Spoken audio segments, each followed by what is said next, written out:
This is week 11, and we are here live. My name is Kyle Senra, the usual now quad. We've got Dan the B-League. We've got Gladys, who we can never get enough of. And, of course, our newest member, Dr. Jim Fertelli. Oh, he can't do it.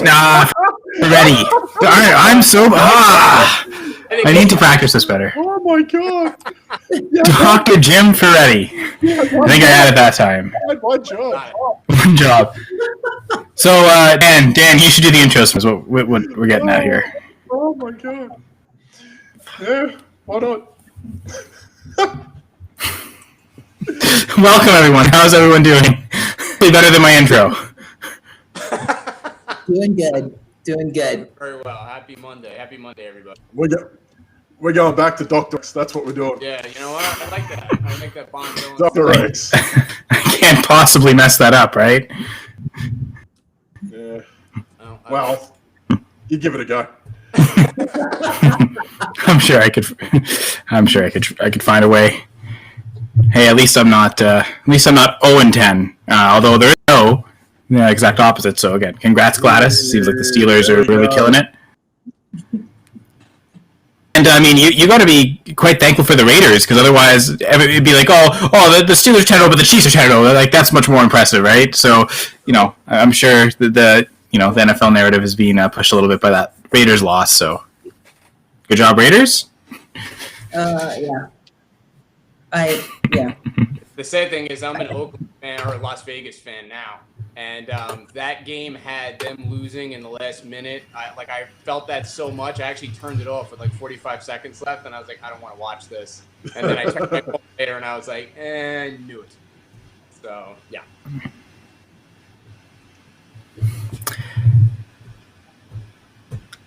I mean, to everyone else it was an exciting ending, but sorry, Jim.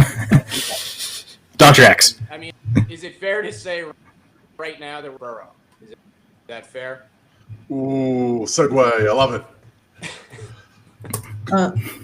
Well, yeah, that didn't. The only thing worse than the injury Joe Burrow took is the 87 times they replay it in front of you. That's terrifying. Why are we doing this? He's in trouble.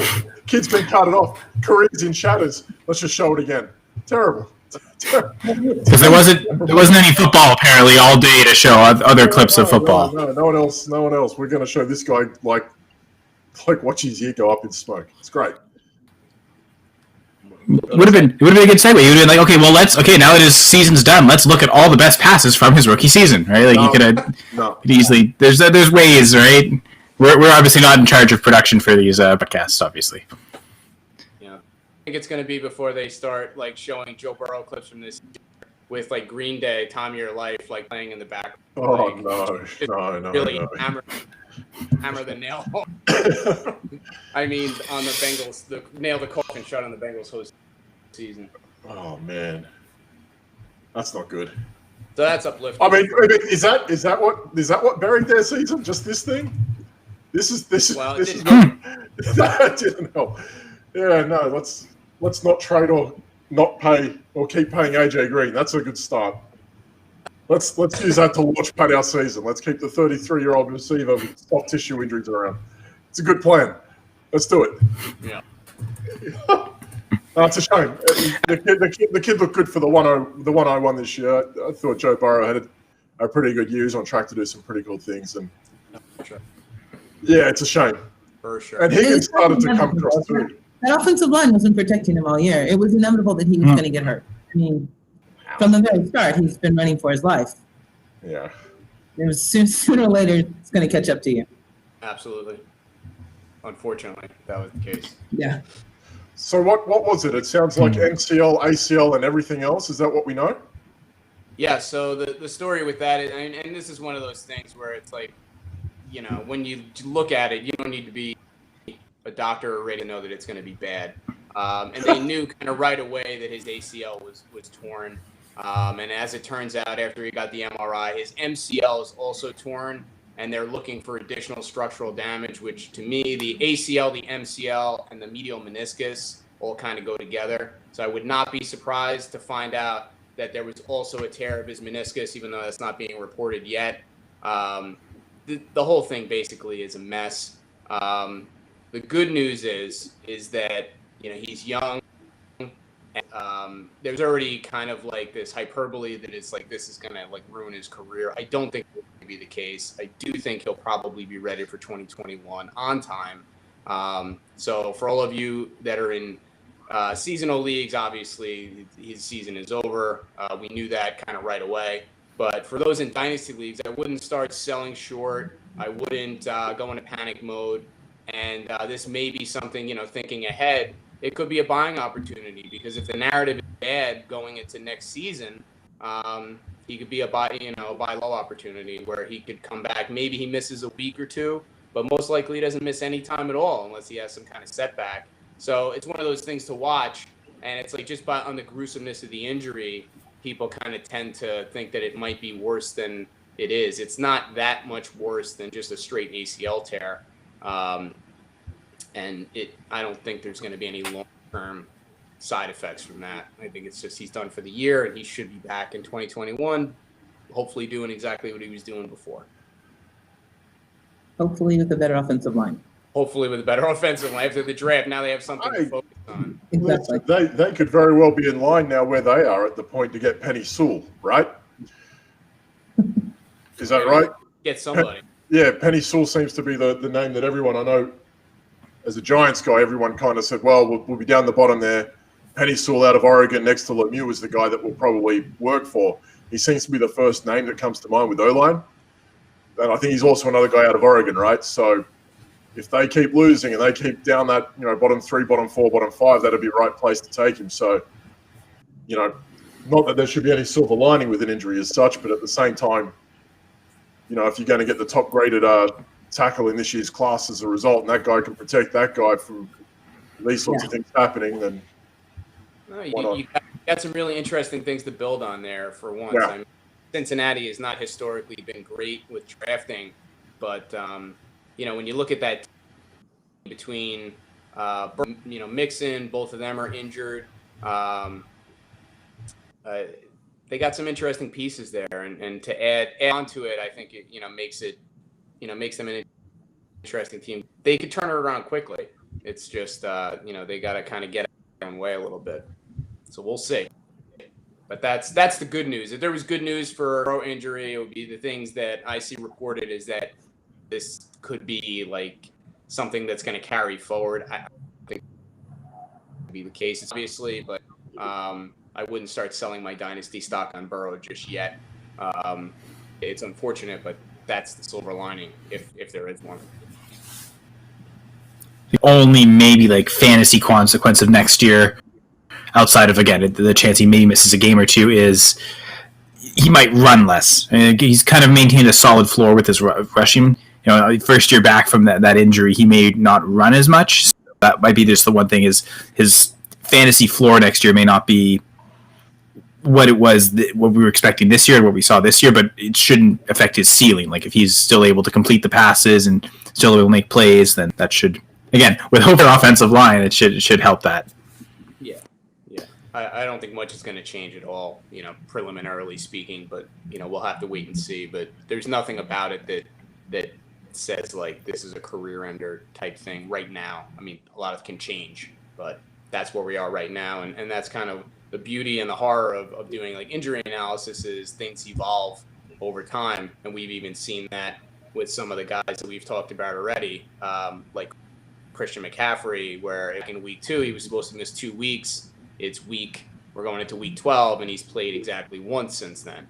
And, the narrative changes. So that's kind of how you have to be flexible in this game a little bit, and you take the information that you have and you go with it. It was the AC joint. Sorry, go ahead, Gladys. I'm sorry. Speaking of which, what about Julio? Like, I didn't even think there was an injury designation going into the game. I mean, I knew he was hurt earlier in the season, right? He had hurt that hamstring that was kind of a narrative all through, but it wasn't something that was, he's not going to play. And then yesterday, it is his hamstring, right? Yeah. Yeah. So, yeah. For a runner, I mean, that's like, there's no way to predict if he's going to be better or able to play the rest of the way. I mean, we're in week 11 now, 12. Mm-hmm. So is he someone that you would not depend on? Well, that's a really good question. The thing is that, and I think we kind of touched on this a little bit, it's especially in fantasy with NFL, you can't really think too far ahead. So it's like you kind of have to think about, what am I looking like this week? What am I looking like next week? And then not really worrying too much down the line. And that goes with injuries and bye weeks. Like, you just want to have healthy bodies, or guys that are going to play, whether or not they're completely healthy or not. Is, what was the quote? It's like, you're never 100% healthy after your first day in the NFL, or something like that. Yeah. Which is probably true. But with Jones, that hamstring looked like it was giving him a lot of trouble throughout. It looked like he hurt it early in the game, came back late, he made a catch, and then immediately kind of hobbled off the field again. That doesn't look like something that he's going to be able to suit up for in week 12. Then you kind of take it from there. I think he's got some imaging pending. I haven't heard anything new as far as to what the grade of his injury is. Even if it's just a grade 1, you're still looking at a couple of weeks probably, and it's going to be something where I would predict he's out this week and then carry it forward, watch the practice reports, and then see if he can start to practice, start to make it back, maybe with an eye towards week 13 in the playoffs. And, we can always be, sometimes guys really are good at just kind of gutting it out and things like that. But the way that looked, even if he is out for week 12, I don't know how much good he's going to do you, because he's really high risk for injuring that again at any point. And he's a super talented guy. But if he can't run because his hamstring is sore, and he can't do what Julio Jones can do, I don't know how much it's really going to help you. And then add on top of the fact that he could easily injure it again and be out for the rest of the game at any point. It really kind of sets up for wanting to look elsewhere, at least for going forward, and then taking it after, it comes after that. Does that make that work for you? Well, actually, that's about Calvin Ridley. So yeah. You've also got to look at this. The Falcons are also 3-7. Ridley engaged. Falcons are also 3-7. So I don't know why they would even bother bringing him back. What's on their end? What's he, a 32-year-old? He's an animal. Age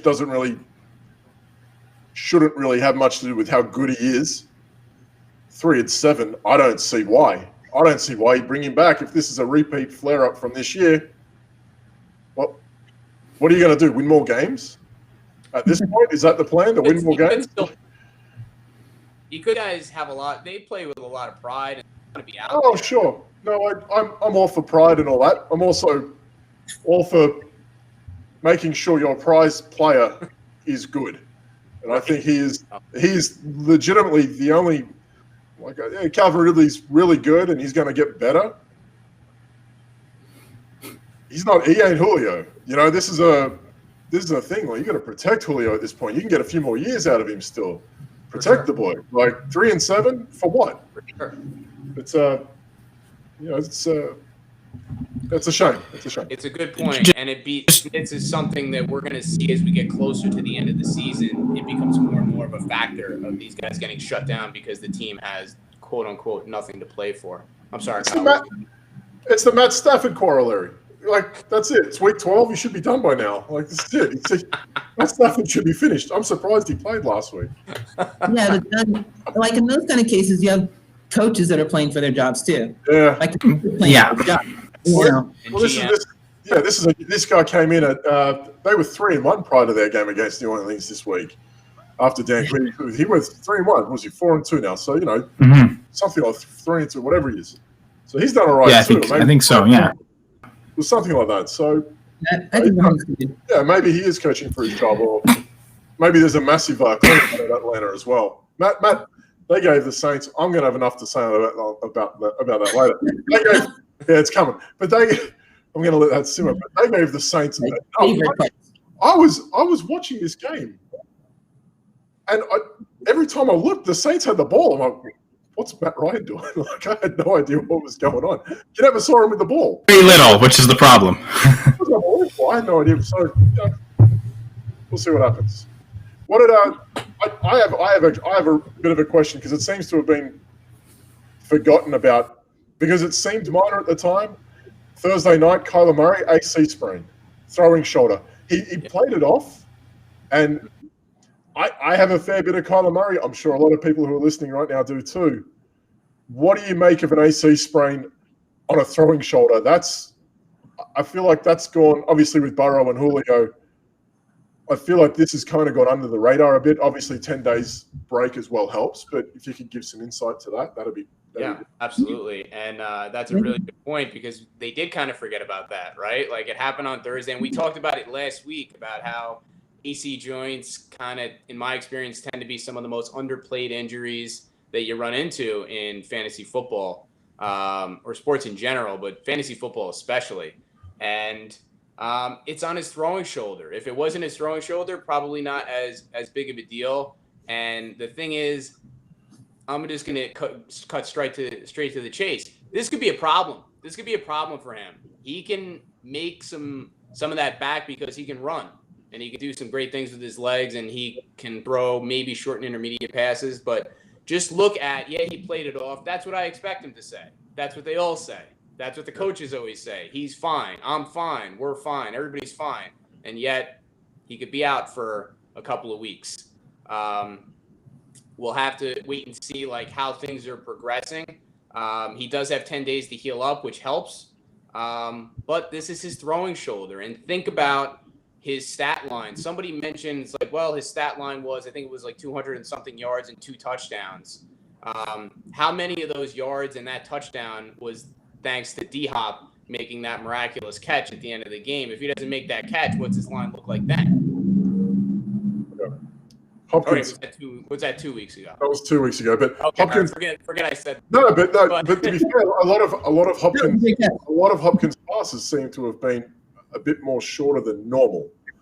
So he seemed to be coming back towards them, and it was a lot more towards the touch line.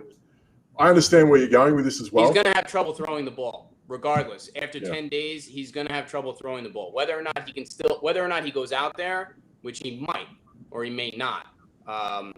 So that's number one. We're going to have to watch the practice reports on that. Number two, even if he does, he's going to have trouble throwing the ball. That's irrespective of anything else. Whether or not he can make that up with his legs and he's still worth utilizing, that's a different question. But he's not going to be able to do all the things that he could normally do because he's got a really painful injury in his throwing shoulder that's going to hinder him in some way, shape, or form. That's the take on it. So, at that point, it really comes down to roster management and what else do you have? Do you have a decent backup? Do you have somebody else that you could throw in there that can kind of get you over the hump for a couple of weeks until he's hopefully back to a lot closer to being 100% than he is right now or next time he goes out there? How's that land with you? That's fine. I think their backups. What, Brett Hundley still? Is that correct? I think so. Hundley was a former Packers guy, right? Former Packers quarterback, Brett Hundley. Former Arizona guy too. They brought him back when he became a free agent, I believe. So like, not the same skill set, but similar skill set. So he could be a name. It's that time of the year where Fab wins your championships, I think. Anyway, this is that time of year where Fab wins championships. And if you have a space on your roster, if you're someone that does or doesn't have Kyler Murray, I'm not saying Brett Hundley's going to win you a lot of games or championships, but if you're Kyler Murray, you don't really want to be testing the waters because it's not like Joe Burrow's out there anymore. And there's still another 2 more weeks. Well, it's like there's another 2 more weeks of bye rounds to go too. So your options are starting to get a little bit more limited as teams start to back in their rosters. So, a guy like Brett Hundley is a guy that you want to keep an eye on him going over the next week. I'm not even though, is it? Because he was inactive for a lot of games. It might actually be Chris Strevler, and Strevler's the much better runner. And I don't even know that. So again, a Packers fan and CFL fan, I've seen both play. I think Chris Strevler is the better option personally, but he's never played in the NFL, so who knows? But he's also got the skill sets that mostly resembled Murray in terms of running to be. it probably keeps things more consistent in what they've been doing if Strevler's in. So I actually think, and Strevler, because of his rushing ability, gives you that same type of production as Murray. So I'm not too interested in Hundley, actually. I'm more interested in Chris Strevler. Whatever. Sorry, just to bring up the point there, I think he's the, because I don't know what Hundley's upside is. I mean, his upside is he's passing to DeAndre Hopkins. Yeah. But I think Brock Osweiler's made a career of that, so why not? Yeah, but I mean, but Strevler could have success without having pass success. Like, still have fantasy, like that rushing ability. I think makes it the better option. But again, it's all dependent on what the Cardinals do. Because if Strevler doesn't start, then it doesn't matter. Yeah, right. They have sorry, I quickly say our lads has Strevler listed ahead of Brett Hundley on the depth chart. I don't know if that means anything. Yeah, That's a good insight. It's a good insight to have, honestly. All right. We do have one. Sorry, go ahead, Gladys. Dan, on your notes, you have Juju on here? Yeah. What? How did I miss that? Juju's hurt? It was. Did anybody see what happened? No. He tripped on a flag, didn't he? He what? He stepped on a penalty flag. Yeah, they thought he wasn't looking while he was Legitimately got hurt. field. Not joking. Yeah, he couldn't walk. You should find the clip. Happy birthday, Jew. Yeah, right. And he's He limping. stepped on a penalty flag and got hurt? Stepped on the penalty flag, and then the next thing you know, he's limping considerably, like off the field. Great. I think we should sue someone. I don't know who, but someone should pay for that. That's crazy. He wasn't looking as the sideline judge threw the flag either. That's the great thing. He wasn't looking. He kind of like turned around as it landed. I can't believe they threw it that close to him. That's what's ridiculous. Head should roll for that. That's insane. What are you doing? You got all that space, 100-yard pitch. You throw it right in the guy's walking. It's unbelievable. Well, We can talk luckily, about that one if you want, Gladys. well, I mean, not to sound crass or anything, but we have Claypool and Deontay Johnson and Eric Ebron. That's true. That is James true. Washington. Next one in. Next up. James Washington. Ray McLeod. Well, to be fair, you couldn't make Dante Moncrief a thing. Well, he's not. Yeah. So what are we thinking about Juju? Dan had written down toe, it's a foot-toe injury. Yeah, that's what they're saying. Like I heard ankle first, and then I saw a toe, and it's an unusual and unprecedented. I don't know if you guys remember. This is going back a little ways, but those flags, apparently they get the refs in trouble a little bit. There was the offensive lineman for the Browns a while ago. This is back. They used to actually throw the penalty flag like as a punitive thing at the players, and he threw it right in the guy's face, and it went through his face mask, hit him in the eye, and essentially ended his career, or near his eye, and essentially ended his career. So as silly of a thing as it is to be serious about it for a moment, this could be a legitimate injury. And I think some of the reason is they have, in some cases, metal ball. I don't know if they change it, but they used to have metal ball bearings in the actual base of the flag. And if you step on one of those wrong, especially given the kind of shoes that they wear, which don't give the best, support. If this is a toe thing, this could be the dreaded turf toe injury. No. Which is easier to say than the actual medical name, which is metatarsophalangeal joint sprain. So that's why they call it a turf toe, as it rolls off the tongue a little easier. But that's a serious injury. That's a sprain of the ligament in the big toe, basically, or the toe, and usually the big toe. And that can knock somebody out for weeks. That can knock somebody out indefinitely. Somebody can need surgery for that. We saw AJ Green battle with that for months a couple of years ago.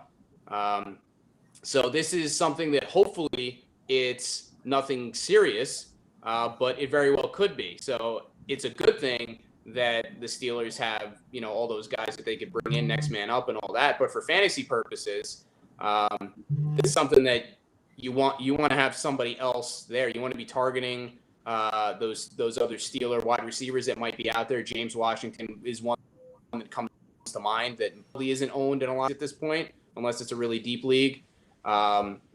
that's something you want to make a priority. And if Juju ends up playing, that's great. But there's a chance that he doesn't.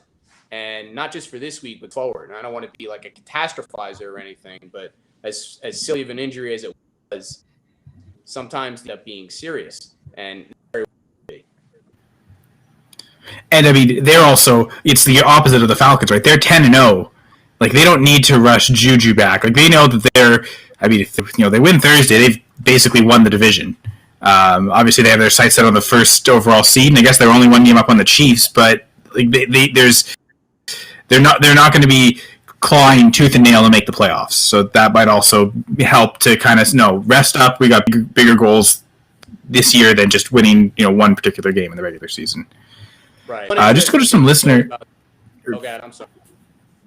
No, go ahead, Joe. I wanted to throw in one thing to note about that is only one seed in each conference this year gets a bye. So that was a change that I didn't even know about until today. But apparently, like the number 2 seed doesn't have as much weight as it used to. So, teams may be vying, in their position, they may want to try to lock up that number 1 seed in a bye a little bit more than maybe some of the other teams that we were talking about. But that's that's for later. I mean, we still have 6 weeks, 7 weeks to go. So I just wanted to, I didn't know that, so I wanted to throw that out there. Yeah, you change this year. Yeah, more playoff teams. So just a couple listener comments. I haven't really been getting to them yet. Sorry, listeners. Matt Dahl mentioned, just go back to the Burrow talk, that if Alex Smith was able to recover, then Burrow should as well. Obviously, it's 2 different types of injuries. We're not talking about a bone fracture, and especially with the advancement in surgery, which means only 2 years difference. I'm sure there's medical advancements every year, so 2 years does make a difference. But I also think the medical staff makes a difference, because that Washington medical staff, I'm not going to get you to talk bad about any other doctors. Yeah. But there's a lot of controversy coming out of there. I'm sure there is. Whenever there's a major injury and there's so much attention paid to it, you're under a microscope. As far as he should have no problem, I mean, I'm inclined to agree. Like, he should have no problem. However, he might. I don't think he will. I hope he doesn't, but he might. So it's still something where if you, like we talked about before, if you put a gun to my head and said, make a call, like, is Joe Burrow going to be under center week 1, 2021? I would say yes. But we got a long way to go and a lot of milestones to hit before that happens. So that's where we are right now, and things change. And we just kind of have to roll with, we as fantasy football players and injury analysts and the team and everything, they just got to roll with what comes. And that's how it is. So one more question here. Actually, and this does concern you, so we'll ask you while you're... DeAndre Swift, what do we know about his availability Thursday to concussion protocol? And he also... Jason specifically wants to know if Matt Patricia knows, so do we start with Dan? Is that directed at Dan again? So, Jim, what do you think? I mean, talk about like silence being deafening. Jason, is he in your lineup? Because if he is, then he's not playing. There you go. It is. I just read something about that. So him being in the concussion protocol, they already. I think they listed him as a non-participant today. Let me double check on that while we still out. Yeah. So he's still not. If they had practice today, he would have been a non-participant. That is not a good sign, because there's a lot of milestones that you have to get through in order to get through the concussion protocol, and he's not showing progression. So he'd need to show a lot of progression tomorrow and Wednesday to even be considered for that. So I would say he's definitely trending as that it's not looking like he's going to play. That would be my guess. Now, just the state of the Lions offense last week against the Panthers, knowing if Swift doesn't play, are we playing Peterson or Johnson, or are we just avoiding backfield altogether? What do y'all think there? Who are they playing? Who are they playing Thanksgiving? The Texans. Playing Peterson and Johnson. They scored 0 points this week, right? Against Carolina, who didn't have a quarterback. So, Carolina. And a notoriously bad run defense, too. Yeah, Carolina, bad run defense. with an XFL quarterback, and they put up 0 points. I mean, Yeah. I don't think it matters. Maybe the offense goes through Swift. You're going to have to commit to someone. You're going to have to commit to someone this week on the Thursday night. I got you, Jason. Look, you're going to have to figure out what your roster construction is like with something like this as well, I think, because those Thursday games are brutal. And if you've got 3 of them this week, it's gonna be something where you have to go, well, this was a split between the 2 of them in a blowout loss. How can you really tell? How could you really tell at that point? They're in a bit of trouble. So, yeah, I would probably not be. Who Detroit have who again this week? Houston. Detroit's man, that's a smash spot as well, and they're going to blow it. So, I would be looking at your roster and seeing what else there is. Yeah, hold hope for Sunday players. Yeah. Well, obviously less with 3 Thursday games. Okay, and one more question about injuries. PJ Walker with Teddy's injury history, because it's less specifically about an injury, but do we expect Walker's going to be a multi-week starter or potentially finish the season as the starter? I don't think so based off of this injury. I mean, Teddy came really close to playing last week, and we kind of talked about that. It's like last week it was like he might be in there, he might not. He looks like he was pretty close. And, PJ Walker came in and, threw a couple of not so great receptions on the goal line, but otherwise looked pretty good. But I think that next week I think Teddy Bridgewater is going to be back. And whether he's still at increased risk for re-injury. So, as we get closer to, especially in season-long leagues, towards the fantasy playoffs, this is the time where backing up your guys to kind of ensure that you have healthy bodies in your playoff weeks becomes more important. So there might be an opportunity for you to kind of grab PJ Walker, from that prospect. But my guess, as far as is he going to be starting this week? I think Teddy will be back under center. Do you think it matters that Carolina has that weird week 13 bye? Like they have this week and then they're off and before they play 14. So if they don't play him this week, he gets 3 weeks rest. Yeah. I think that would be more likely to hold him out than the injury. So that's a valid point. It may be one of those things where they say, well, he's active, but he'll be the emergency quarterback, or he'll be the second stringer or third stringer, and they may give PJ Walker another start this week and then off for week 13. And then certainly I would expect, if nothing changes, Teddy to be back for week 14 and going forward. That's what it's looking like now, barring nothing else changing. Really? All right, one more injury question, and actually this kind of goes to a couple other players for Thursday's games. Again, the full protocol for the COVID IR. So I guess Adam Thielen, I didn't even know about this, but Adam Thielen, I guess, has been put on the COVID IR list. Will he have a chance to make it back for Sunday's game? Just quickly, we know that Dobbins and Mark Ingram also just got placed on the COVID IR list.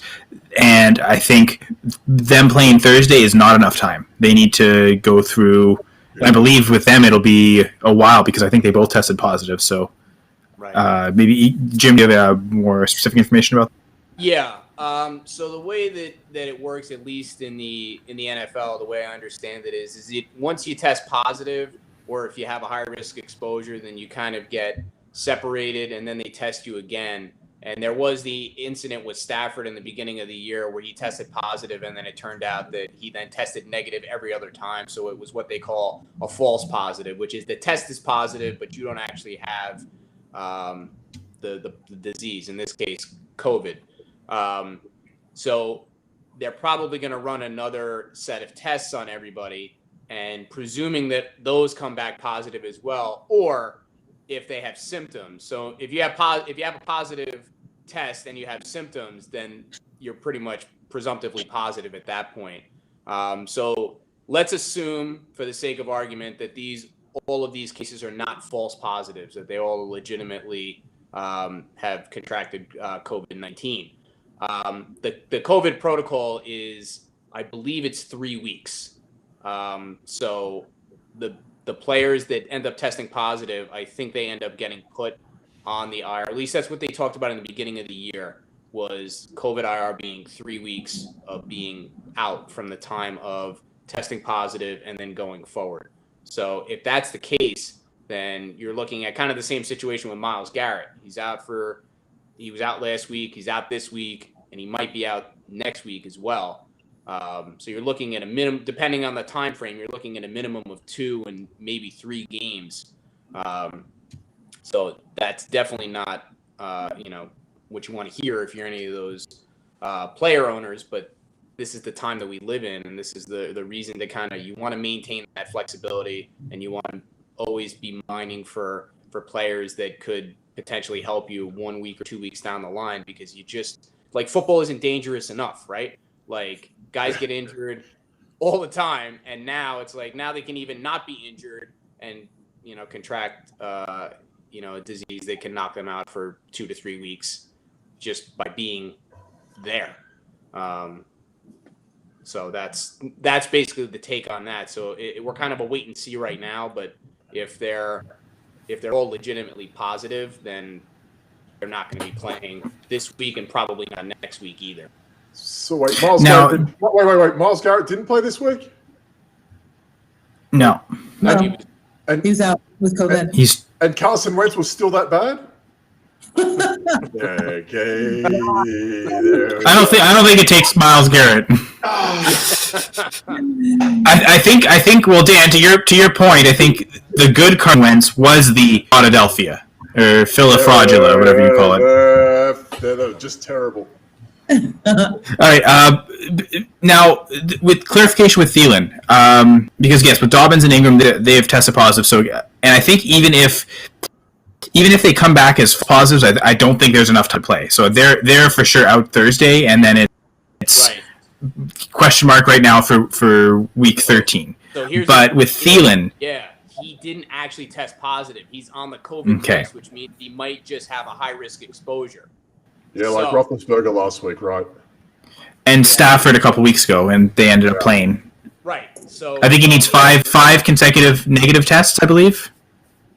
He doesn't play until Sunday. He's got a chance. Like, he's got a decent chance. If his tests are negative going forward, I think they give him 5 days. That's just kind of like the NFL thing. That's not like from the CDC or anything. But I think they give him 5 days, and if his tests are negative after 5 days and he's asymptomatic, I think he'll be back.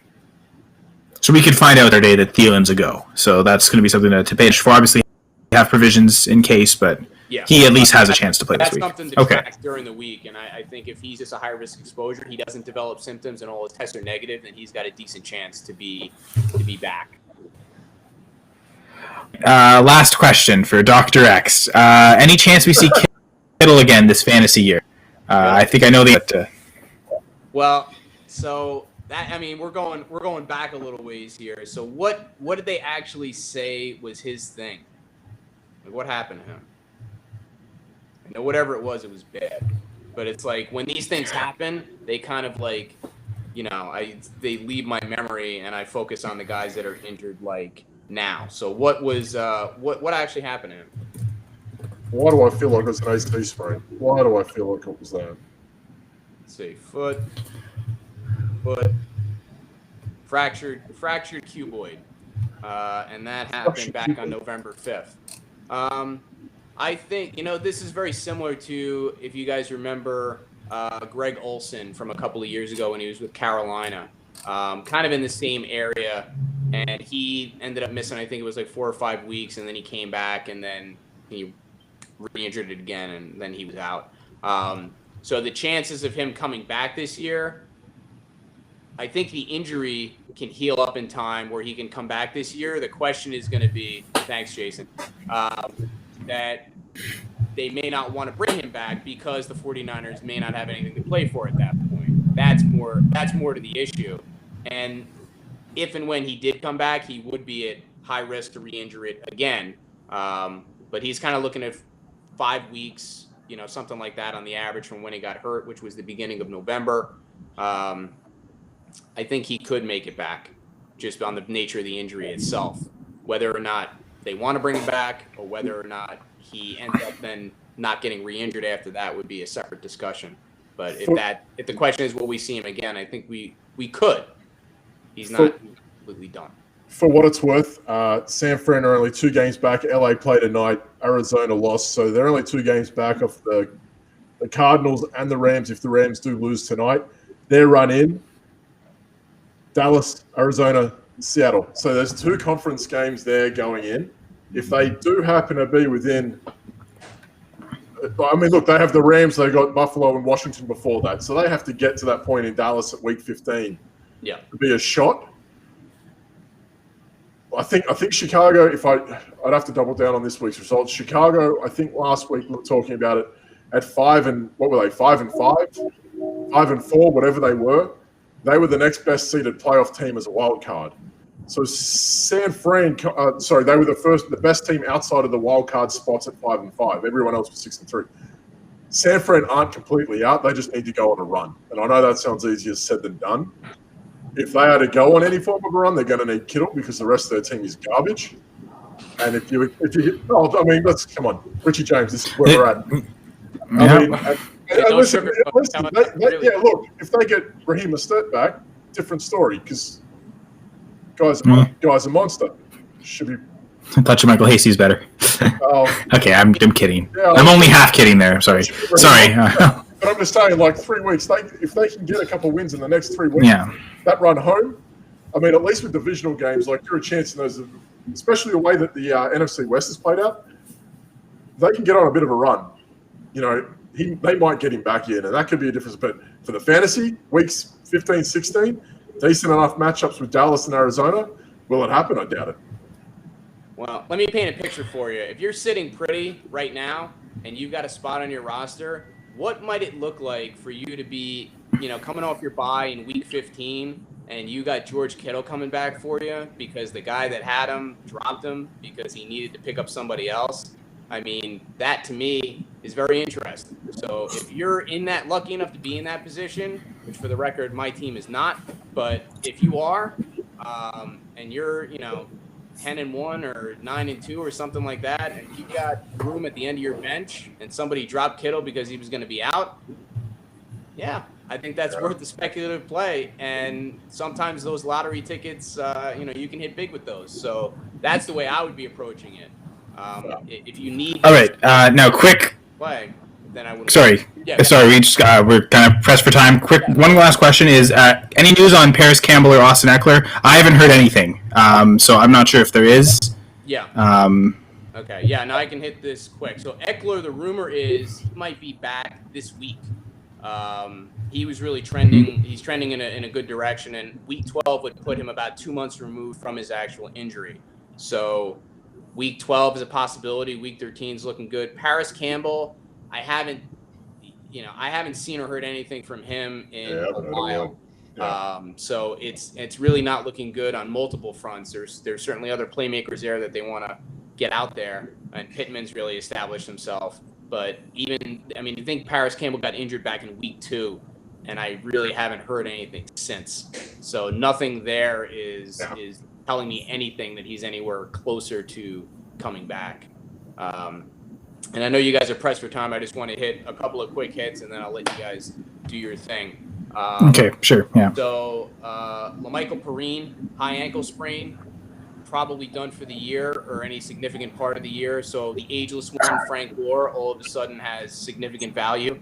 Here we go. Let it happen. Yeah. So there's that. And, Randall Cobb, toe injury, already not looking good. And Kenny Stills is a definite maybe. So going into Thursday, don't know how that's going to look. That's something that you're going to have to watch. And then last but certainly not least, they're already laying the groundwork again for Christian McCaffrey to be out this week, as we predicted last week. And he'll be probably out through the bye minimum, and then we'll have to see what happens after that. So, not looking good there. And the last thing, Pete Carroll. The next time Pete Carroll has a pessimistic take on injury will be the first time. Yeah. So that's something that we can really pay attention to going forward. But Chris Carson has been out with this midfoot sprain a while, and the more he's out and the less I hear about him, the more I'm worried that it's a Liz Frank injury and he may not make it back. I think they're comfortable with Carlos Hyde as a lead back as long as he's healthy. So if he's available, he's somebody I would take a really hard look at. And if that's all you guys got, then I'll let you guys get to your stuff, and I will wish you all a very happy Thanksgiving. It was great to see you all. Have a great holiday. Absolutely. And if there's anybody out there watching, have questions, find me on Twitter at TFSDoc. Shoot me an email, thedoc@thefantasysportsdoc.com. Happy to answer any questions for you. Wish everybody good luck this and have a great Thanksgiving. Thanks, Doc. Have a good Thanksgiving. Thank you. You guys take care. See you next week. Bye. Bye-bye. Doc X it or Doc out.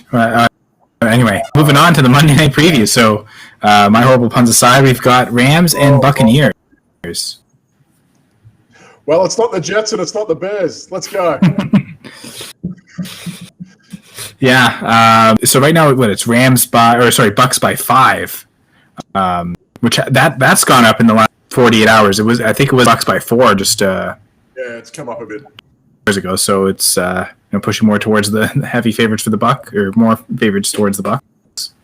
It opened at 3, so yeah. For some reason, the money is going towards the Bucks. Don't know why. They have a really bad prime time. Brady has not been good in prime time this year. Yeah, I mean, even the Giants nearly had him a few weeks back on a Monday night. They ain't looking good. Wow. Has Goff been that inspiring on Monday nights though? You mean in general? When you have that defense, you don't need Goff. Honestly, you don't. I mean, he's just there. He's really pretty, and sometimes he throws the ball really well. But you got Aaron Donald. Was that pretty? You got Darius Williams. Come on now. Are you? Is that an indication that you prefer the Rams with the on 5-point underdogs? Is that the direction, Team Gladys? I really would go with the Rams in the points. Yes. Yes, I would. Yeah, that's hard to argue, aren't they? I mean, the Rams generally don't get blown out by anyone, right? It's not really their mode. Not with that team, not with that defense as well. Second-ranked defense, the Rams are going to have 5 put on them by the Bucks, who they got destroyed by the Saints, a week ago, right? That's not to say that the Bucks defense is bad. They're the 3rd-ranked defense in the league. Tom Brady can get had. That's it. He can get had at this point. And the Rams away, 5 points. I get it's that West Coast to East Coast problem, but yeah, I think the Rams at +5 is pretty nice as well. Not as pretty as yeah. Golden boy there. I'm not sure because yes, Tom Brady did struggle last week, I guess. Or no, 2 weeks ago.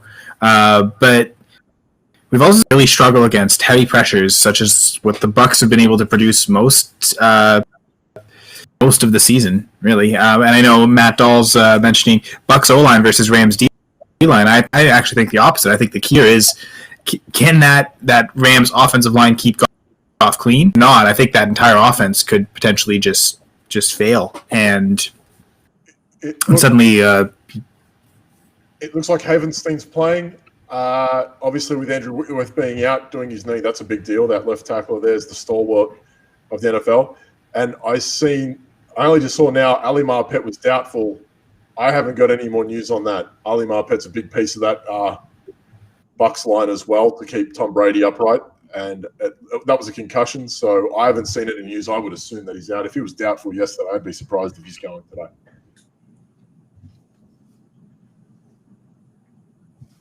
All right, so into some props, I guess. Personally, I think I would lean the Bucks in the 5, just trusting that defense. But maybe their offense is also going to let them down. And I wonder if that's maybe how we're leaning there. So what are some of the player stats? So we've got both the quarterbacks, a little higher than what we've seen with the yards, especially last week. Goff's at 272.5 passing yards. Brady at 290.5. That's generous for Brady. Like Brady can do it. Obviously, he's got the weapons and personnel to do it. 290 with Ramsey. I don't know. I don't know. I doubt it. I mean, you're gonna have to count on Chris Godwin and Gronkowski and Bray and whatever running back they put in with the short passes, gaining lots of yards after catch. And I think I saw somewhere where if the Rams passing defense is suspect, it is with the slot receivers, Troy Miller covering the slot, and them getting yards after catch. But 290? No, I don't see that. Yeah. I would go under. Way on that, not way in, but I'm not even Goff at 272. I'm not about that one either. But yeah, I would feel more confident. Obviously, it's a higher one, so you feel more going lower. But yeah, I'm not crazy about the yards on either of them. Goff at 272. You're asking. You really want Cooper Kupp and Robert Woods to get that work, and I don't feel like either of them. I could be wrong, and I'm fine with being wrong on that one. But I don't feel like Robert Woods has been that guy the last month. Doesn't feel like he's been. I feel like Josh Reynolds has been the better receiver. Yep. I mean, no one really wants to think about Josh Reynolds breaking in. I mean, they had Brandon Cooks doing a lot of work for him before as a trio, and they looked pretty damn good when he was there. Reynolds has quietly been chugging along. Kupp kind of has these moments where he has like that one big play, or Robert Woods gets that, that sweeping play, but I don't feel like any of them are really getting to that point where who's going to put up massive numbers? Look, they could all get 50, 55 yards each and whatever, and Higbee and Everett could chip in, and that's where this lands. But that could get Goff to that point. I don't see either of them having a massive – we'll get to the receiving soon enough, but I kind of lean unders on all those, on Goff and Brady there. This will be a tighter game than I think it looks. And Matt brings up a good question. Will Ramsey be on Evans or Godwin? And that may affect which player props to go with. I would want anyone on Antonio Brown. Get anyone on Antonio Brown. I think Darius Williams will be on Antonio Brown. I think Ramsey will be on Evans. And Godwin will play slot because he's like 67% on the slot. Troy Miller will be on Godwin. There's, it doesn't even matter because Darius Williams is as good as Jalen Ramsey in that secondary. And neither, Williams has 4 interceptions. Ramsey has 1. They both have the same amount of targets, the same amount of receptions allowed on their targets. It doesn't matter. They're lockdown corners. So I think the reason that especially the Rams would really want Ramsey on Evans is size, right? Because Ramsey a bit bigger of a corner, he can keep up with the body type wise with Evans. Whereas I don't really know that any other corner that the Rams have could really stop Evans and really contest those catches. I kind of get that Ramsey might, but it's just for the size factor more than the coverage ability. Yeah, I don't. Let me see if I can find out how big Darius Williams is. For what it's worth, while you're looking that up, last week, the way that the Bucs spread it about, I'll go over that with you guys while Gladys looks it up. Evans, 11 sticks, 77 and 1. This is against Carolina. Godwin, 6'6", 92. Antonio Brown, 8'7", 69. So they all got 6+ targets each. Evans had the better weekend with the touchdown. Rob Gronkowski had 3-2, 51 and 1. So, yeah. They spread it around. If Antonio Brown in his second game really, 8 targets. Chris Godwin was 6. I mean, Gladys is probably right there. He's probably the safer bet at the moment. But either of them, Williams, Brown and Evans could really have a bit more trouble getting work, but they're both also very, very much elite. So, we'll see how this goes. Darius Williams is only 5'9". There's no way he's going to be on Ramsey. There's no way he's going to be on Evans. So we're going to say Williams is going on Brown, Ramsey's going on Evans. Yeah, there we go. Yeah. Just by size. Yeah, there we go. I think, as good as playing, though, that does, yeah. I think you prefer having, for Brown's fantasy sake, you'd prefer having him covered by Williams than you would have him covered by Ramsey, I think, nonetheless. But Godwin is probably still the best option. That's probably the player, whoever's playing the slot, really. Unless Evans goes into the slot, maybe Ramsey falls in there, and suddenly, who knows? Maybe that's if we keep guessing, maybe defenses also keep guessing, which is I guess the Bucs' point. Touchdowns on both quarterbacks. It's 1.5 for Goff and 2.5 for. Obviously, we think we prefer Goff there, but is that even? Are we even that confident in 1.5. You can get 2 touchdowns pretty confidently. I feel like it's going to come from out of nowhere. I feel like it's going to be something like Gerald Everett, Tyler Higbee. I think they're going to go that way. I think I've got this weird feeling the tight ends for the Rams are going to pop out from nowhere, and that kind of leans me. If those two start getting the work, then Goff might be a chance in that 2 touchdown marker. But even like running on the Bucks is hard to do as it is. So you're looking at 2 of the best run defenses in the league. They give up like nothing. They give nothing. Okay, it's hard because you can't say the Bucks. They don't. I mean, the Saints tore them up, and that was a weird game to watch as it was anyhow. But running and hoping for the best on the Bucks is kind of tough to do, let alone the Rams with Aaron Donald and those boys. So Goff's probably going to have to go through the air. I kind of feel like it could be an Everett Higbee week. He could get there. Brady for half might be a bit stiff though. I don't know. We've also seen the Rams run a lot in the red zone and not with their running backs. Like Everett's gotten a rushing touchdown, Wood rushing touchdown, and I think if there's a rushing touchdown we had, it's probably through either of them more so than a running back. And I do wonder if that also takes away from Goff, right? So I don't really feel comfortable going under on Goff, but I'm not crazy about that over either. More comfort. I think I have more of a grasp on the yards than the touchdowns here. Yeah. You had Brady at half an inning. Did you notice any for Goff?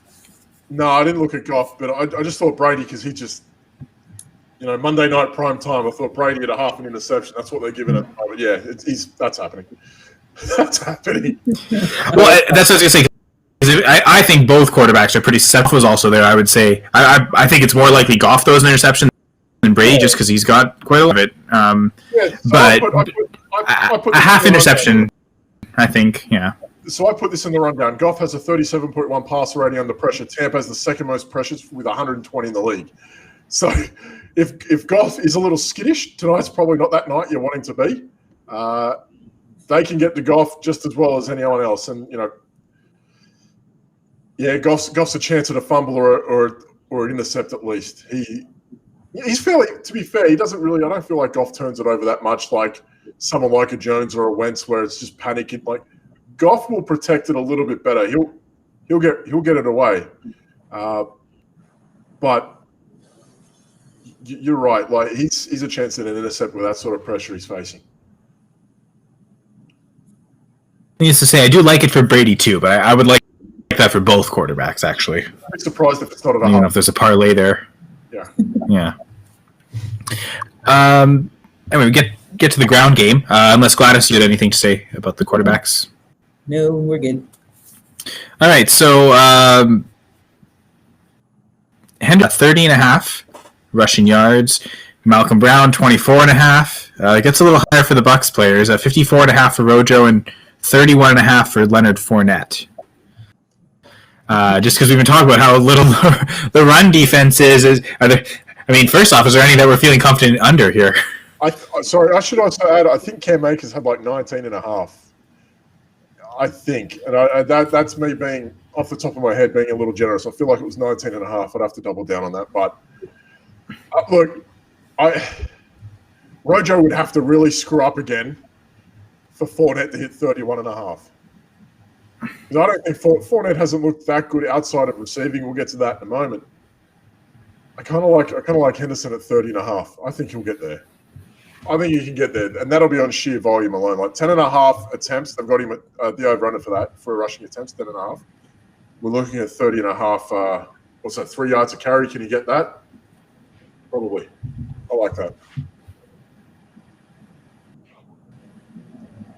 Yeah, I'm not really calling in any of them really, but like you said, Fournette under might be the smart one there.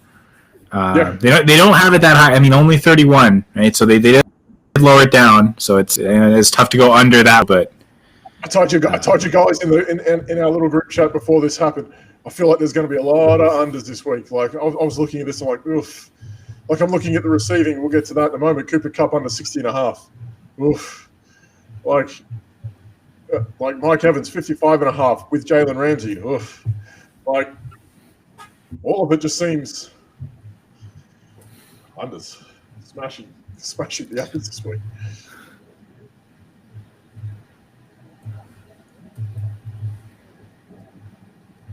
Yeah, I also sorry. Do my hosting job. We can get. We can get to those receiving. Well, actually, Gladys, was there any of the 4 running backs whose numbers, and I guess also add Cam Akers, as well? Is there anyone that you? What was it, Dan? You said 19.5. I'm pretty sure it was 19.5. I'm pretty sure. Cam Akers, I would definitely go. There, Gladys. But I'm going to go over on Fournette. I think that Arians likes to play roulette with his running backs. 20.5. How many? For Akers, 20.5. Yeah, I'm going to go over Akers. They each had 6+ carries last week. They all had 28 yards. Akers had 10 carries with 38 yards. They're going against the number 1 defense. They're just going to give them the ball. Yeah, I feel safe with Akers over. I'm going to go over on Fournette too. Fournette at 31.5. Yep, I'm doing it. What? So, I don't know. I don't like it. You know what? Now I'm looking at it too. I'm looking at what the Rams did last week. Akers 38 yards, Brown 33, Henderson 28 against the Seahawks defense. I think they'll be hard pressed to reach those numbers against the Bucks. So but all of them are so low, except Ronald Jones at 54.5, that it's tough to go under on any of them. But yeah, I'm not really. I'm Dan. I know you said you think Henderson might get the volume there, but he only had series last week, and he did get the touchdown. It does seem like Akers is taking over more, so I'm not convinced he's going to get 10 carries. You got to think that all it takes is for one of these guys to have that one run, and that's across all 5 of them. It just takes that one run to get them to like 8 or 9 off that one, and then you can run into a brick wall after that and fall over. None of them. I said all the others, like even like Ronald Jones at 54.5. Okay, like he's very well capable. We've seen for the better part of that, even on the games from the games where he hasn't been pulled out, he gets that one big run. So 54.5 for Jones feels like it can happen. I don't even believe it. So yeah, this could be a weird one for the rushing game. Yeah, I'd actually be tempted to go under on Jones, just knowing that again he did it. He almost doubled that on one run last week. But all I have to do is never not the Rams. Fine, just don't throw it to Jones, and you'll have a decent game. That's it. Don't throw it to him. That's why Fournette's there, which is receiving Fournette. I mean, rushing 31, receiving it's 21.5, 3.5 catches. I think those are both actually attainable. I like that more than his rushing yards, certainly. Especially the 3.5 catches. I think that's. I'd probably pick the over there. We said this last time they played 3.5's about it rather than money, but the yards he should hit. Last time we had him, I think it was on the Monday night. He hit those yards. It was the reception. He might have been 1 or 2 less. He might have had 2 receptions at the time. So I like that one for the yards. Fournette for 21.5 receiving yards. I kind of like that. I don't know how Gladys feels about that, but I kind of like it. I like it. I just know that both quarterbacks are going to be dumping the ball off short, and that is Jared Goff dumping it off. No, Jared. No, he won't. He won't. At least he looks good doing it, though, right? Yeah. So Gladys, you were a fan of Fournette over on his rushing. Are you more confident in the over in his receiving, or are you still more confident in the rushing there? What does that give him for total yards? Like what's 31.5, 21, 52. It looks like 52. 52.5. Push or over on Fournette for that.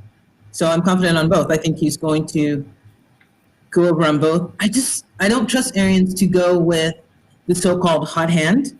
And he hasn't, you know what I mean? He just pulls them out at will. So Ronald Jones starts. I'm confident on Fournette. Sorry, that's just a way around that. Also, Aaron Rasmus made a comment. He says Ramsey will likely be on the right side with Brown. So maybe the Rams aren't really shadowing matchups. It's okay. You're on this side of the field, like old school Seahawks or old school Legion of Boom Seahawks. It's really not that old.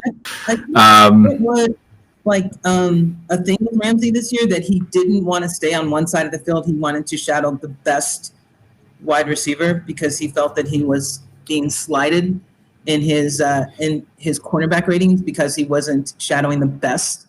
So I don't know that he stays on one side. Because wasn't that among one of the reasons him in Jacksonville occurred, and him signing that big contract recently with the Rams? You got to figure that was something that he was going to kind of, if that was so important to him, he was going to have that in contracts and talk. And okay, well, yeah, if I'm signing with you to happen. So, yeah, that's potential too. So to those, and the reason I also bring that up, a good transition there. Pat myself in the back, of course. But looking at these Bucs receivers, so Godwin and Brown both at 5.5 catches, like different yards. Godwin at 60.5, Brown at 58.5. Evans, 4.5 catches, 55.5 yards. Gronk at 3.5 catches, 32.5 yards. I like Gronk. I like Gronk for 3.5, 32. Like the 3.5 feels a bit rich, but the 32.5 I feel like is a given. I think he can do that. Yeah, the yards won't be an issue, but getting the 3.5, he could be 3 on the nose there with 32.5, and that'd be it. I'm sorry, I have to pull up the documents again. What was Godwin? 5.5 and 60.5. 5.5 catches, 61 yards. Yeah. I actually 6 for 61. So Godwin leads the Bucs in yards after catch, even though he's missed 1 or 2 games. I like that. I think that he will achieve that, and I like Gronk. The other ones I'm not really crazy about. But Godwin and Gronk I like. I think that 5 catches. So that means he's probably going to be targeted, 7-8 times? Yeah. They're all going to get 6 to 8 each. I can feel that happening. Gladys, if I can pick your brain, if I can pick Gladys's brain again. If I remember right, we were talking about the Bucs getting exposed by in the slot, right? So we were talking about, was it Murphy Bunting, I think? Yes. So we're looking at Cooper Kupp maybe 5.5 and 60.5. So we're looking at Kupp and maybe Godwin being the guys this week. I remember we were talking about Murphy Bunting getting exploited. I think the last time we checked at this, I think it was Emmanuel Sanders that went nuts against the Bucs when this happened. So I feel like this is a game where Kupp could quietly have a big game. But again, even Woods at 4.5 and 49.5, I don't even feel confident in that at this point. So Murphy Button is allowing an 88.1% completion rate when targeted. Yeah, so Kupp and Reynolds really feel like that's the way to go. Kupp or Reynolds, or both. Yeah. I don't know. I'm not, just because Kupp is so much higher at 60.5. Actually, Kupp and Godwin have the same lines, and I guess thinking, okay, slot receivers for both. I feel more confident in Godwin leading the way. That I know that the middle of that secondary of the Bucs too. If they got Winfield Jr., kind of makes it a bit tougher over the middle as opposed to on the edge. So maybe the perimeter receivers. I really like Josh Reynolds. Of the 3, Rams was my favorite. Certainly the 3.5 catches. Just to round this down a bit, we're looking at they've got Jared Goff at 38.5 attempts, 25.5 completions. So we're looking at at least 9 targets for Kupp. So what's that? Around 20% of Goff's attempts, and Brady at 38. Same deal, 38.5, 28.5. So even 38.5 for Brady. I'm sure I've checked this. That would be very much a low for him over the past month. He's been going to over that 40. Let me double down on this. Tom Brady's been going well over that 40 attempts per game. I'm pretty sure of it. Also, Matt's wondering, do we have touchdowns wide receivers, or do they? I don't. He's had 39 attempts, 38 attempts, 40 attempts, and 45 attempts his last 4 games. Yeah, so he's been. There's only been the one game where he's had less than. And that was 27 attempts against Green Bay.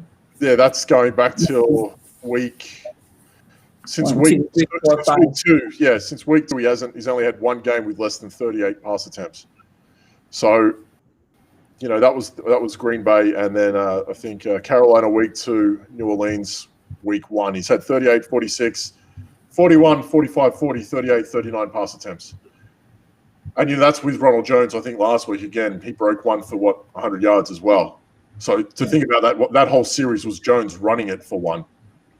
So, on top of that, what did he have? He had 341 passing yards last week, Brady. That included 178 odd yards from Ronald, 190 odd yards from Jones. Madness. So as we're getting quick to game time, I think just quick resume of some of your favorite picks. So I think for me, again, I really like Reynolds, 3.5 receptions. I echo what Dan says, the Gronk at 32.5 yards. I think we've been talking about the matchups. I really do like them both, 5.5 catches and 60.5 yards. I think it's one of those where if he gets one, he gets the other. If he gets that many catches, if he gets 6 catches, he's getting 60 yards.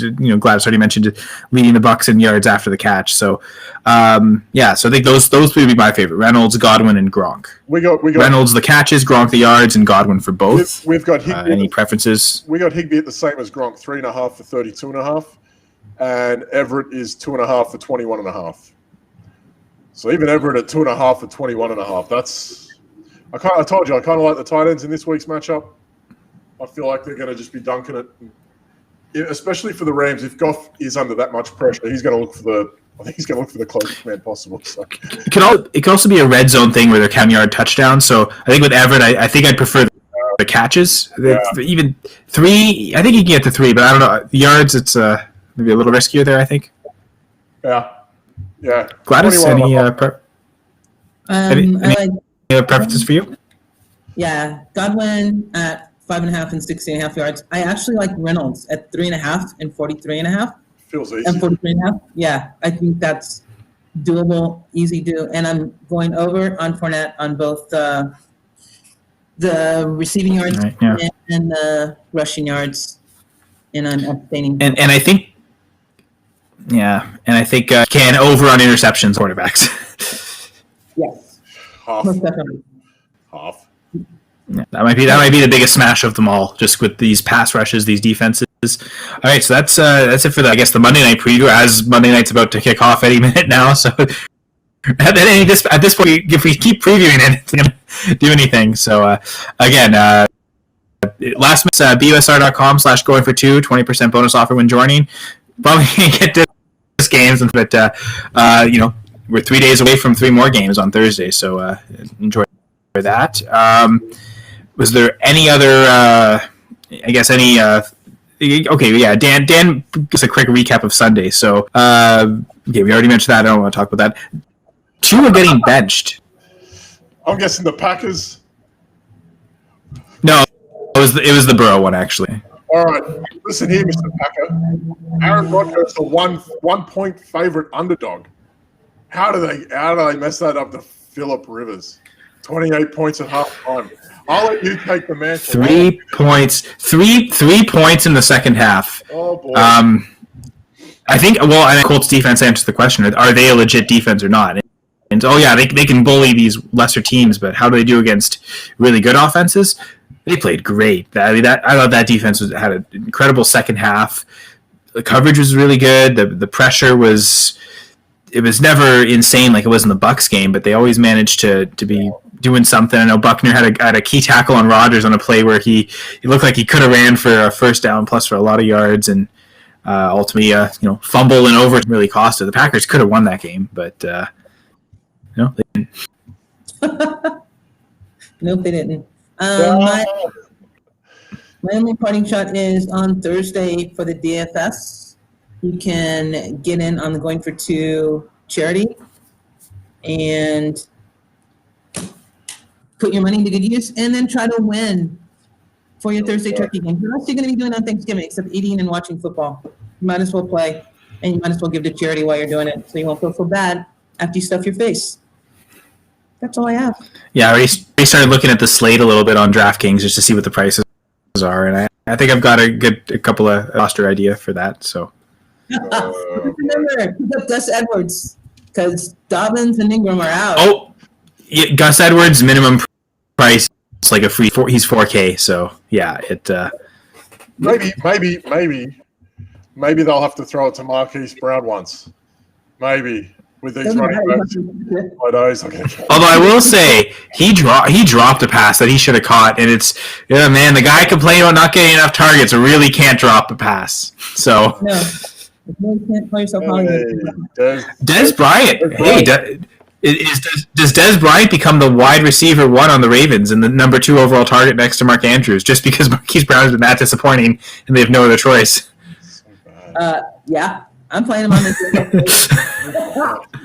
They're going against the Steelers. They have a chance. Come on. What are we even doing here? Come on. We're talking about Antonio Brown and Des Bryant. Like this is. And it's 2020. That way we can talk about Jason Witten nearly won it for the Raiders last night as well. Like this is insane. What a week. All right. I want to know. We're going to get this out. What did you guys think of Taysom Hill? We're going to get to this. Okay. So Taysom Hill, they won the game. So you have that. And his touchdowns were rushing touchdowns, which we already knew he was capable of doing because that's what they put him in for. But I did an article this morning. On his 23 passes, very few went past, 9 didn't go past the line of scrimmage. 5 went 10 yards or less. So he's not Jameis Winston. He is the game manager that everyone thought he was. And I personally think that he has something on Sean Payton, and that's why he's starting. I'm just going to throw that out. Wow. Yep, I said it, and I'm not taking it back. I will say throwing passes is part of the Saints offense regardless of who's quarterback. So that's not even just Taysom Hill, Sean Payton. Although I am surprised that all those short passes and none of them went to Kamara. That's anything. He had 23 attempts, 12 to Michael Thomas, right? Yep. That kind of bothers me for a Saints sort of not Thomas. Thomas is going to do that no matter what. Okay, Thomas looks like he's back, ready to go. That's about normal. But for 50% to go to the one guy, and Latavius Murray had your second or third amount of targets, receptions with 2, that would bother me. Like if you've got a guy that can genuinely throw it to anyone and anything in Jameis Winston, I will take the 2 intercepts because I want the 450 yards and 3 touchdowns that come with it. I don't know. I don't like this whole Saints playing safe thing. And look, the risk of playing Hill, if you don't know what you have after 4 years, that's what did my head in the most. If we just want to find out, oh my. To find out about an unknown in week 11 when you can close the division out, essentially, that's a weird one for me. Congrats to Hill. The rushing touchdowns, fine. We have 25 points and 55% of that was from rushing, right? Yeah. Touchdowns and yards. So as a passer, he was 250 yards. Was he an effective passer or was he an ineffective passer? I don't know what to make of that. To be honest with you, 250 yards seems okay. Off what was it? 18 completions. Well, how many of them was yards after catch? Right. If you take at the line of scrimmage, it's going to be a lot of yards after catch. Yeah. So I know. You know what it is? I know they have it. We can laugh about Denver being what they are. They're not great, but their defense will always turn up. Right? Fair or not fair? Fair. Okay. Right. So we're talking about a small sample of. I went through and I checked their schedule because obviously, I was all for Jameis Winston last week. I kind of felt like that was an easy one. But you're looking at Denver, then Atlanta again, then Philadelphia, then Kansas. I don't want to be the Saints thinking maybe he's good enough right now when you could clearly go and take the NFC. I kind of – and they might be looking at it going, we'd rather take Hill and 250 yards and a couple rushing touchdowns a week and chug along till Breeze gets back. I don't know. I had 55 odd passing yards by half time. What's that? Especially with the way that Atlanta were giving back. I don't know. I think look, that's the first time he's played more than a series or 2 at a time, right? So maybe it gets better. I don't know if Denver's the team you want to try that against as well. Atlanta, okay, Atlanta's cake. Fine. But on the road to Denver, that's a different story. Well, I think it can also be said that Hill was saved by his defense. I mean, they gave him every opportunity. They didn't let Matt Ryan get anything off. Yeah. And if Atlanta had scored anything close to what they're used to scoring or what they're capable of scoring, I don't know if the outcome would have been the same with Hill under center. You know, I mean, his 2 rushing touchdowns shouldn't have, if Julio's on the field and Calvin Ridley's on the field and Matt Ryan's getting time to throw, we're talking 36 at least. You know, I think that he's saved by his defense. And I think that's what's going to happen at Denver. He's going to be saved by his defense because Denver's offense isn't going to be able to put up a bunch of points. We can safely say this looks like this is going to be the way it's going to be for them until Breeze might come back. Yeah. Like, that doesn't – they're at Denver, then they're at Atlanta, then they're at Philadelphia. Philadelphia, I mean, like, I give them grief. That's the NFC East in me. But going to Philadelphia is never easy anyway. Like, they're not easy to break down. Like, okay, Chubb does that to everyone, right? Like, I don't know. I would have thought Jameis might have been the smarter option. Hill did well for what he could do, but I don't know what more he can do, if that makes sense. I think that's it. Now, is this a big indictment on Jameis Winston? If you came in and you couldn't beat out Taysom Hill, what does this say for him and his prospects next year? No, I think is the Sean Payton playbook that it wasn't enough time for him? He was fairly adamant. Like Payton was saying everything that you thought he would. He was saying things like, we couldn't plan around Taysom being the quarterback when Breeze got hurt because he was doing too much special team stuff. Well, I mean, that's clearly not your backup quarterback then, is it? Like, you don't want your backup quarterback doing special teams work. I wouldn't have thought. I think that's a risk. Like I don't think that's the smartest thing out there either. So I don't know. Like, I get they put a first round tender on this kid in the offseason as well, and no one wanted any part of it. Right. So, and then they've gone out and they've had to fork out 21 mil, 13 in the first, just to find out after 3 years.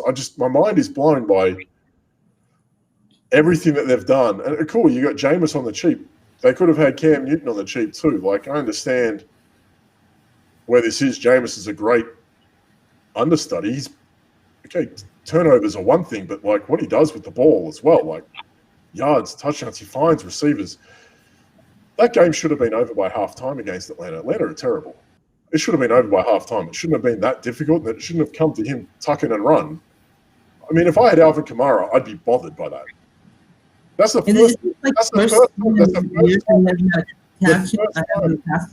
first time in 60 games he hasn't had a reception. That bothered me, especially with how short they were passing it. That would bother. Like, I played Kamara in a fair bit of DFS this week because I thought, well, at least if it gets bad, he'll dump it off to him. Like, he dumped it off twice to Latavius Murray.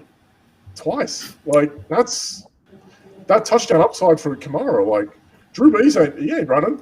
He's not going nowhere with it. Like, that's Kamara. Like, I don't know. Look, football's a game of bounce back and like overcorrection, right? So we can imagine against Denver that they might try to correct that, but I don't know. With fantasy, I don't know how I'd be feeling about Alvin Kamara seeing one reception this close to the fantasy playoff status. That would bother me. What if Sean Payton is the Falcons being like, okay, we got to play them 2 weeks. What if we play one quarterback 1 week and then go with the next quarterback the next week? So what if this was just to throw Atlanta off and Jameis actually starts this week, and then Atlanta won't have any idea what to do next week, and it's Jameis charging them off? Like, what was Atlanta meant to do? I bet they didn't believe him for a second that they weren't putting Jameis out there. They're like, yeah, okay, Taysom Hill, good one. And then, like, after the second series, they're sending him back. Like, I don't know. And now they're like, look, Vic Fangio, like, I don't like him as a head coach, but as a defensive coordinator, he's really, really astute to what he does. I don't know. That'll be an interesting one to watch this week. I think Denver, New Orleans will have it. For those who like defensive play, I know this is fantasy. Unless you're an IDP person, I get it, but like that would be a very, very interesting game to watch because, again, the overcorrection generally happens. You watch people jump off Kamara this week. They'll be like, no, he didn't get, no receptions. We don't want none. The overcorrection will come. Always does. Be interesting to see happen. And end of the episode coming now. But really appreciate everyone who's joined comments, all the interaction. Appreciate Dr. X for joining us. Hey, I didn't mess that up. As always, appreciate both Gladys and Dan. Feel free to plug any content, any Twitter handles, and anything else. Just you can find me on Twitter at NeverEnoughGLT. Remember the Going for Two fight charity DFS play on Thanksgiving Day, on Turkey Day, however you celebrate it. Everyone have a really good holiday. Kyle, we appreciate you very much, so much, and I appreciate you, Dan, so much. Thank you guys for letting me join you. I appreciate it. Sorry, I'm just like moving around behind me. I'm at the B League Says. I write for Going for Two and the Back Row Fantasy Show. It's a lot of fun. I also have the Back Row Giants podcast. Last week was a great one. Get to talk about how bad Philadelphia were for 30 minutes. I might even do it again. Who knows? We have the Bengals this week without Joe Burrow, which is a shame. So we'll see how we take that one on. But you can grab that podcast anywhere, I guess. That's weird. You can get them where you can get good podcasts and bad podcasts. I've learned this. So you can get it anywhere, really, except YouTube. But whatever. We won't go down that path. And if I can, just one more chance to say Philly suck. It's great. Terrible. I'm going to end it with that. You can't beat Cleveland in the rain. What's your excuse with rain this week? Oh, well, God's one's still terrible. Really.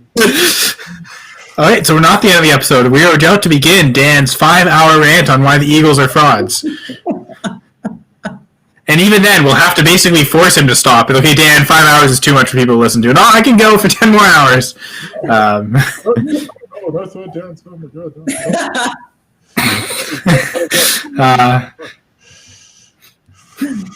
I guess calling the Eagles the B League wouldn't even be enough of an insult. You have to say they're the C League. Or the E League. They're just trash. That's how low. They're just trash. Trash. Just bad. Yeah, that's what the B League says. But I'm also at Senra says. I like to copy on apparently. Again, Gladys mentioned the fight against addiction. Join the DFS contest. Believe if you go to at Jeff Lambert 77 on Twitter, it should be one of his most recent tweets. Links. You can still join. If you don't join, appreciate the donations. Fighting addiction and mental illness is a very important cause for us here at Going for Two, just as it's important to help listeners. So again, appreciate everyone for joining this edition of the Monday Night War Room.